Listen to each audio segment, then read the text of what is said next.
Hello student, मैं Arvind Kumar, lecturer civil, government polytechnic college Jhunjhunu.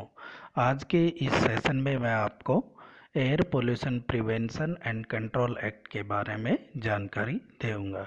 इस session में मैं आपको एयर पोल्यूशन क्या होता है, मेजर कॉजिंग एयर पोल्यूटेंट कौन कौन से हैं उसके बारे में जानकारी दूंगा, तथा एयर पोल्यूशन को कंट्रोल करने वाले गवर्निंग बॉडी सीपीसीबी, एसपीसीबी, उनके क्या क्या ऑब्जेक्टिव हैं और एक्ट्स क्या हैं, अगर इन एक्ट्स का या कोई भी वायलेशन करता है तब क्या क्या पेनल्टी ये एक्ट में डिसाइड की गई है उसके बारे में बताऊंगा। तो आइए शुरू करते हैं हम आज का सेशन। सबसे पहले हमारे माइंड में आता है एयर पोल्यूशन क्या होता है। व्हाट इज एयर पोल्यूशन, वायु प्रदूषण क्या होता है।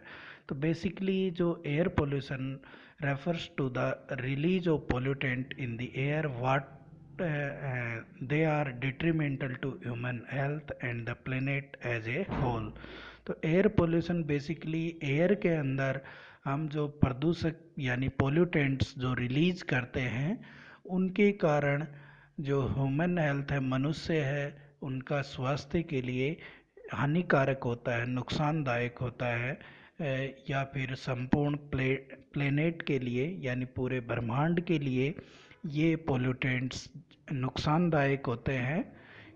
इस इन्हें हम एयर पोल्यूशन कहते हैं। बेसिकली एयर के अंदर पोल्यूटेंट्स की कंसंट्रेशन इतनी ज़्यादा हो जाए कि ब्रह्मांड में या पृथ्वी पर रहने वाले ह्यूमन बींग्स के हेल्थ को डिटोरिएट करे, डेट्रीमेंटल इफेक्ट प्रदर्शित करे, उसे हम एयर पोल्यूशन कहते हैं। Basically, it is an undesirable change in physical, chemical and biological characteristic of air।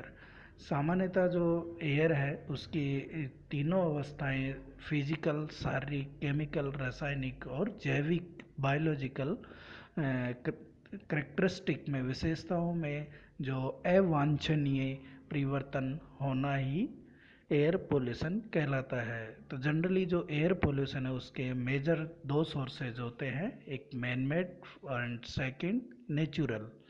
तो ये था एयर पोल्यूशन के बारे में। अब हम बात करें जो मेजर एयर पोल्यूटेंट्स कौन कौन से हैं, तो these are 6 major air pollutants. First carbon monoxide, sulphur dioxide, carbon dioxide, chlorofluorocarbon, nitrogen oxide and ozone. अब हम बात करें एयर पोल्यूशन कंट्रोल एक्ट्स कौन कौन से हैं उनके बारे में, फिर उनके ऑब्जेक्टिव क्या क्या है। तो मेजर जो मुख्य एयर पोल्यूटेंट कंट्रोल एक्ट्स हैं 1948 factories act and amendment in 1987। जो फैक्ट्रीज एक्ट वो 1948 में बनाया गया था और फिर उसमें जो अमेंडमेंट किया गया, परिवर्तन किया गया, वो 1987 में किया गया। उसके बाद next 1981 air pollution of prevention and control of pollution act आया। 1982 में air prevention and control of pollution rules. 1982 atomic energy act. 1987 में air prevention and control of pollution amendment act and 1988 में मोटर व्हीकल एक्ट बनाया गया। अब हम जानकारी लेते हैं जो air prevention and control of pollution act 1981। Basically ये एक सेंट्रल एक्ट है और पार्लियामेंट इसे संसद के द्वारा बनाया गया था, which provide for prevention and control of air pollution and maintaining the good quality air.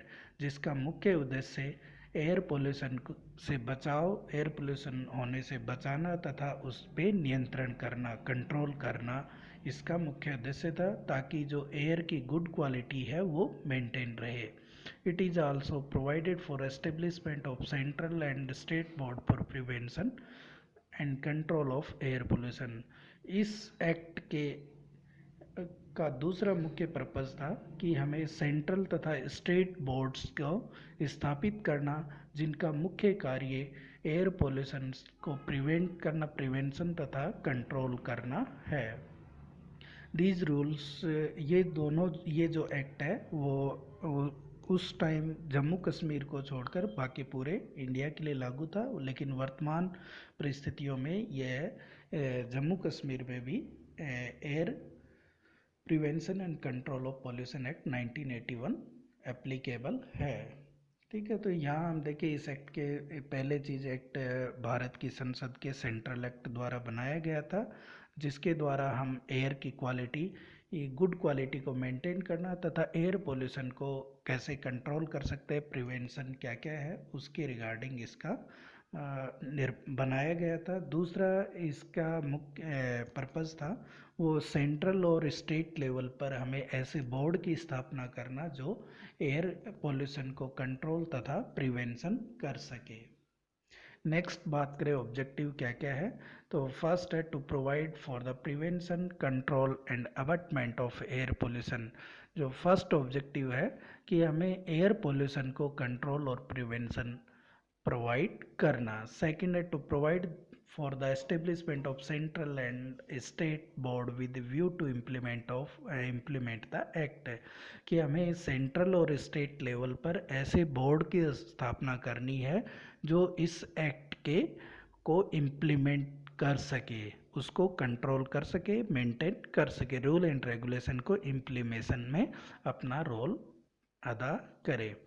Third जो ऑब्जेक्टिव है to confer on the board the power to implement the provision of act and assign to the board function relating to pollution, कि board को हम power deliver करें कि जो act के provision है उनको इम्प्लीमेंट करने की पावर प्रदान करें तथा पोल्यूशन से संबंधित जो भी बोर्ड के फंक्शन है वो हम उनको असाइन करें, निर्धारित करें, कि उसके रिलेटेड जो भी रूल्स या पॉलिसी का निर्माण करना है, that will be responsible state pollution control board और central pollution control board, CPCB और एसपीसीबी। ये रूल्स और पॉलिसी प्रदूषण से संबंधित जो भी कार्य है उनको हम असाइन करें। These are major 3 objective of this control act 1981। Next है कि definition under the air act, कि जो एयर एक्ट 1981 है control and prevention of air pollution, तो उसके अंडर में हम एयर पोल्यूशन या एयर पोल्यूटेंट की क्या क्या डेफिनेशन है, बोर्ड की क्या क्या डेफिनेशन है जो कि एक्ट के अंदर डिफाइन की गई हैं। फर्स्ट बात करें एयर पोल्यूटेंट यानी वायु प्रदूषक, मीन्स एनी सॉलिड, ये पोल्यूटेंट में be in solid state, liquid state और गैसियस सब्सटेंस, कि ये solid, liquid, gaseous substance including noise present in the atmosphere in such concentration as may be और tend to be injurious to human beings और other living creature और plant और property of environment, यानी वायु प्रदूषक ऐसे पदार्थ होते हैं, ऐसे सॉलिड, द्रव तथा गैसियस पदार्थ होते हैं इंक्लूडिंग एयर, ध्वनि को भी शामिल करते हुए, जो वातावरण के में इतनी मात्रा में उपस्थित होते हैं जो ह्यूमन बीइंग्स, जो मनुष्य हैं या लिविंग जीवित प्राणी हैं और प्लांट्स, पौधे हैं या एनवायरनमेंट की प्रॉपर्टी को नुकसान पहुंचाते हैं, तो these are called air pollutants, यानी कि पृथ्वी की सतह पर रहने वाले मनुष्य, पौधे तथा अन्य जीवित प्राणी जिनको वायु में उपस्थित सॉलिड, लिक्विड और गैसियस सब्सटेंस है वो इतनी मात्रा में उपलब्ध होते हैं वातावरण में कि उनके स्वास्थ्य को नुकसान पहुंचाते हैं, जिसको हम एयर पोल्यूटेंट कंट्रोल एक्ट्स 1981 के सेक्शन 2A में डिफाइन किया गया है। Air pollutant means presence in atmosphere of any air, air pollutant का अर्थ है जो सेक्शन बी में डिसाइड है कि वातावरण में उपस्थित एयर में विद्यमान एयर पोल्यूटेंट्स कहलाता है। बोर्ड मीन्स यहाँ जो भी हम बोर्ड टर्म होगा that will be related to central और state board. Member means a member of central board or state board as The case may be or include the chairman of the board. Next है Central Pollution Control Board CPCB. Central Pollution Control Board constituted under Section 3 of Water Prevention and Control Act 1974 was authorized to exercise the power and perform the function of prevention and control of air pollution. तो इसके अंदर ये था कि जो CPCB है, central pollution control board है, वो water prevention and control act 1974 के सेक्शन 3 में ऑथोराइज किया गया था कि इसके पावर दी गई थी और तथा इसको जो एयर पोल्यूशन है उसको हम कैसे प्रिवेंशन करें, कंट्रोल कैसे करें, इसके परफॉर्म हेतु, इसके जो फंक्शन हेतु इसको ऑथोराइज किया गया था. CPCB of India is a statutory organisation under the. जो CPCB है सेंट्रल पोल्यूशन कंट्रोल बोर्ड, वो भारत सरकार के सेंट्रल गवर्नमेंट के मिनिस्ट्री ऑफ एनवायरनमेंट, फॉरेस्ट और क्लाइमेट चेंज डिपार्टमेंट के अंतर्गत कार्य करता है. ऑर्गेनाइजेशन है, एक संस्था है जो एनवायरनमेंट मिनिस्ट्री, फॉरेस्ट मिनिस्ट्री और क्लाइमेट चेंज के अंतर्गत अंडर में कार्य करता है. और it serves as a field formation and provide technical और फाइनेंशियल सर्विसेज. यह इन डिपार्टमेंट्स के लिए एक फील्ड की जो भी फॉर्मेशन से इंफॉर्मेशन है और टेक्निकल और फाइनेंशियल सर्विसेज भी प्रदान करता है. नेक्स्ट बात करें function of central board under the air act. इस जो air act control and prevention of air pollution act 1981 का जो क्या के अंतर्गत जो CPCB है, central board of control pollution, उसके क्या क्या फंक्शन है. तो main function of the central board as specified section 16 of the act, जो इस एक्ट के सेक्शन धारा 16 के अंतर्गत वर्णित किया गया है, उसमें है कि advise the central government on any matter concerning the improvement of the quality of air and prevention control of abatement of air pollution. कि इसके अंतर्गत जो CPCB है, CPCB central pollution control board है, वो सेंट्रल गवर्नमेंट को advise करेगा कि जो एयर क्वालिटी है उसके अंदर जो भी मैटर हैं, एनी मैटर, किसी भी विषय पर कंसर्निंग संबंधित improvement of quality of air, prevention and control of, कि जो एयर पोल्यूशन है उसके कंट्रोल, प्रिवेंशन तथा वायु की जो क्वालिटी है, गुणवत्ता है, उसमें इम्प्रूवमेंट से संबंधित किसी भी मैटर पर केंद्र सरकार को, सेंट्रल गवर्नमेंट को एडवाइस करना होता है. सेकंड जो फंक्शन है plan and cause to executed a nation wide programme for prevention and control of air pollution. कि एयर पोल्यूशन के प्रिवेंशन तथा कंट्रोल से संबंधित जो भी पूरे नेशन वाइड प्रोग्राम है, पूरे भारत में लागू किए जाने वाले कार्यक्रम को प्लानिंग करेगा तथा उनको एग्जीक्यूशन करेगा, यानी उनको इम्प्लीमेंट करने में सहायता प्रदान करता है. Coordinate the activities of state board and resolve the dispute among them. जो CPCB है वो जितने भी स्टेट बोर्ड है रिलेटिंग टू एयर पोल्यूशन, उनकी एक्टिविटी को कोऑर्डिनेट करता है तथा उनके आपस में विभिन्न स्टेटों के मध्य जो भी विवाद है, डिस्प्यूट है, उनको रिजोल्व करता है. जो भी info collect, compile, publish technical और statical data relating to air pollution, measure devised for its effective control and prevention. कि इसका जो मुख्य कार्य होता है कि जो भी इसमें जो भी टेक्निकल और स्टैटिकल डाटा है जो एयर पोल्यूशन तथा एयर पोल्यूशन मेजर से संबंधित है, उनको कलेक्ट करेगा, कंपाइल करेगा और तथा उनकी ईयरली रिपोर्ट पब्लिश करेगा. नेक्स्ट है state pollution control board SPCB. State pollution control board is constituted under section 4 of water prevention and control of pollution, was also authorized to exercise the power and perform the function for prevention and control of air pollution. CPCB भी water prevention and air control जो act था उसके section 4 के अंतर्गत इसका constitution किया गया है, इसका गठन किया गया है। और तथा सीपीसीबी को जो है पावर दी गई है और उसके फंक्शन है एयर पोल्यूशन के प्रिवेंशन और कंट्रोल से संबंधित जो भी कार्य हैं उनको परफॉर्म करना तथा उसके कंट्रोल हेतु पावर ऑथोराइज की गई है। सीपीसीबी की तरह it is also responsible for implementation of legislation relating to prevention and control of environmental pollution but their power and function are different. CPCB की तरह ही ये जो लेजिस्लेशन के एयर एनवायरमेंटल पॉल्यूशन के कंट्रोल तथा प्रिवेंशन से संबंधित जो भी लेजिस्लेशन है उनको लागू करने की इम्प्लीमेंशन की उत्तरदायी होता है, रेस्पॉन्सिबल होता है। लेकिन इसकी जो पावर और फंक्शन है वो सीपीसीबीसी से बिल्कुल डिफरेंट होते हैं। नेक्स्ट है function of state board under the air act. Air act के अंतर्गत जो एसपीसीबी है उसके क्या क्या फंक्शन है।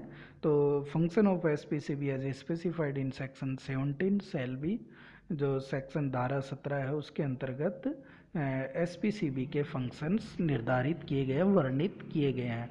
फर्स्ट जैसे कि सीपीसीबी है वो सेंट्रल गवर्नमेंट को एडवाइज करता था, सिमिलरली जो एसपीसीबी है वो एयर पोल्यूशन के कंट्रोल तथा प्रिवेंशन से संबंधित किसी भी विषय पर राज्य सरकार को, स्टेट गवर्नमेंट को एडवाइज करना का मुख्य कार्य होता है, मेन फंक्शन होता है। जैसे सीपीसीबी है वो एयर पोल्यूशन के कंट्रोल और प्रिवेंशन से संबंधित एनी मैटर किसी भी विषय पर केंद्र सरकार को एडवाइज करता था। Similarly SPCB state pollution control board state government को एयर पोल्यूशन के कंट्रोल तथा प्रिवेंशन से संबंधित किसी भी विषय पर एडवाइज कर सकता है। सेकंड है to collaborate with central board in organising training of person engage और to be engaged in programme relating to prevention and control of air pollution and to provide mass education programmer relating there of.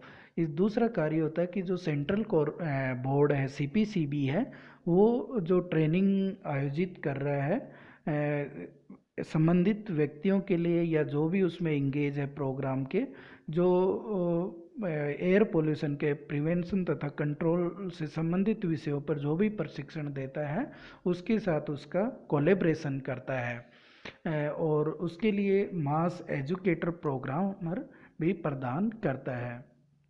Third जो objective है function है to advise the state government with respect to suitability of any premises और location for carrying on any industry which is likely to cause air pollution. जो SPCB है वो state government को advise करता है कि कोई भी एनी प्रीमेजेज कोई भी जो रूल रेगुलेशन है उसकी सुटेबिलिटी उपयुक्तता के सापेक्ष राज्य सरकार को एडवाइज करता है।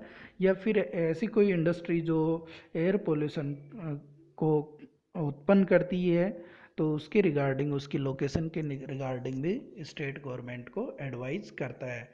to provide various standard for emissions of different industrial plant with regards to quantity and composition of emission of air pollutant in atmosphere। तो इसके अंतर्गत ये होता है कि जो एटमॉस्फेयर के अंदर एयर पोल्यूटेंट का जो इमिशन है उनके कंपोजिशन तथा उनकी मात्रा के संबंध में डिफरेंट जो इंडस्ट्री है प्लांट है उनके इमिशंस के लिए डिफरेंट वेरियस स्टैंडर्ड्स मानक निर्धारित करता है। नेक्स्ट है पेनल्टीज।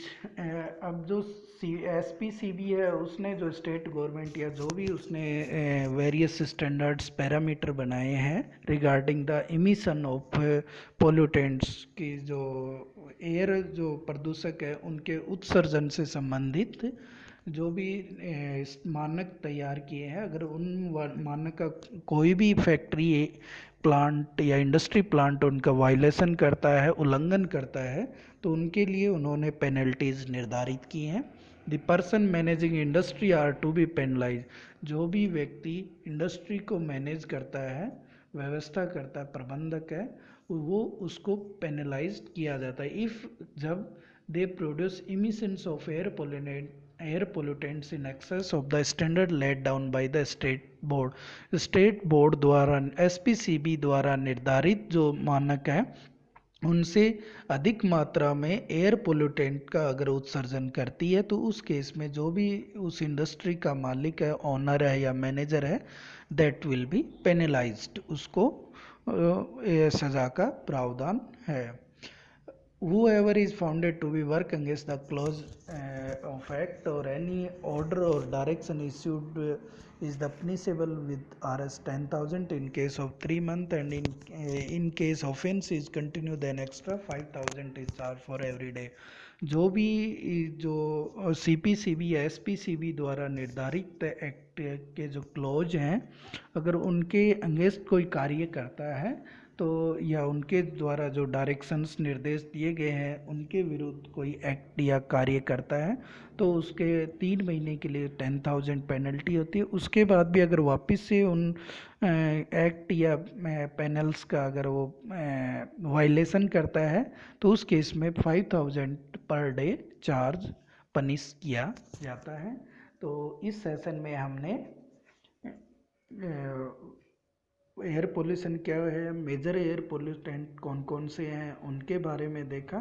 फिर जो अलग अलग एक्ट बनाए गए हैं उनके क्या क्या फंक्शन हैं, मेजर फंक्शन क्या क्या हैं और पेनल्टीज़ क्या हैं, इसके बारे में देखा है.